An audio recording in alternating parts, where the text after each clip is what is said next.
You're tuned into True Crimes AI. On the morning of January 24th, 2006, Jennifer Joyce Kess, a 24-year-old financial analyst living in Orlando, Florida, left her condominium and was never seen again.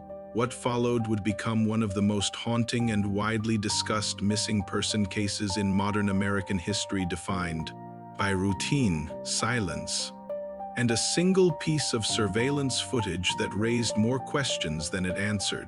This is the disappearance of Jennifer Kess. Jennifer Kess was known for being organized, disciplined, and extremely responsible.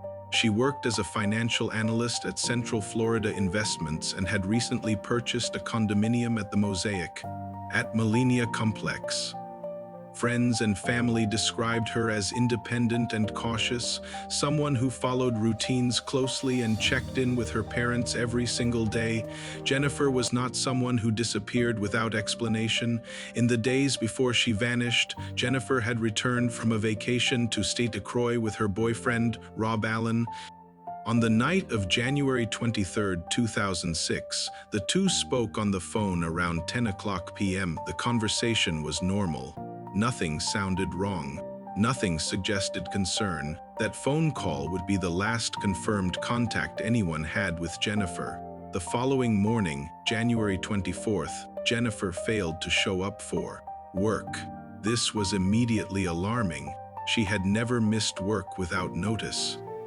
When her employer could not reach her, they contacted her parents, Drew and Joyce Kess. Her parents drove from Tampa to Orlando right away. When they arrived at Jennifer's condo, they found something deeply unsettling. Jennifer's car was gone. Her cell phone was turned off. Inside the condo, everything appeared normal. There were no signs of forced entry, no signs of a struggle. Her clothes, personal items, and luggage were untouched. Jennifer's work outfit, briefcase, and phone were missing, suggesting she had left for work as she always did. Law enforcement began investigating immediately.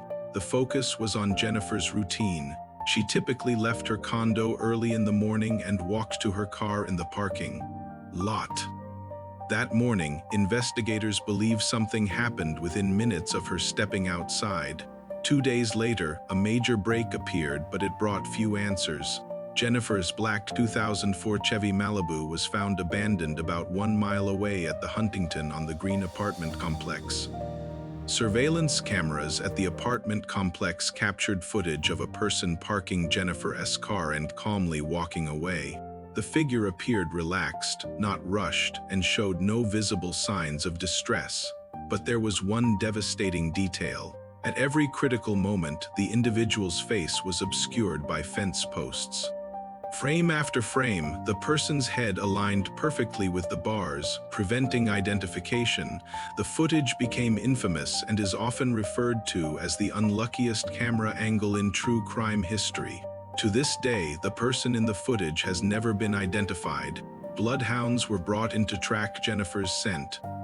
They traced it from her abandoned car back to the parking lot of her own condominium complex, and then it stopped completely. This suggested that Jennifer may have been taken into a vehicle near her home. At the time, the Mosaic at Millenia Complex was undergoing heavy construction. Numerous workers were present daily, many of whom were never formally identified. Some were undocumented and difficult to trace once Jennifer disappeared. This became a key focus of the investigation.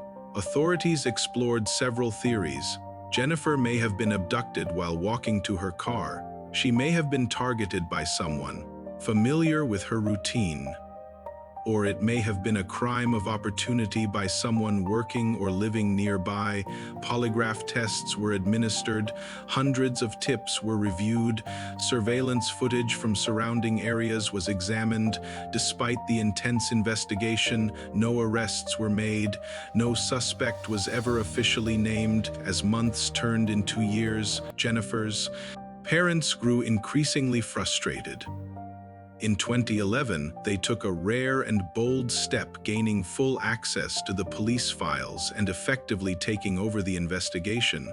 They hired private investigators, re-examined evidence, and continued pushing Jennifer's story into the public eye. They believe Jennifer was abducted quickly and efficiently, likely within moments of leaving her condo, leaving her with no chance to call for help. Nearly 2 decades later, Jennifer Kess has never been found. There have been no confirmed sightings, no remains, no arrests. Her case continues to stand out because of how ordinary the day began: a weekday morning, a familiar routine, a short walk to a car, and yet, within minutes, Jennifer vanished completely. The unanswered questions remain. Who was the person in the surveillance footage? Why was Jennifer targeted? And how did someone disappear so completely in a populated area? Jennifer Kess's case remains open. Her family continues to search for answers, refusing to let her name fade into silence. Her disappearance is a chilling reminder of how fragile routine can be and how quickly a life can be interrupted without warning. If you found this case compelling, consider liking the video and subscribing to True Crimes AI to stay updated on new, real true crime cases. Every story matters, and staying informed helps keep these cases alive.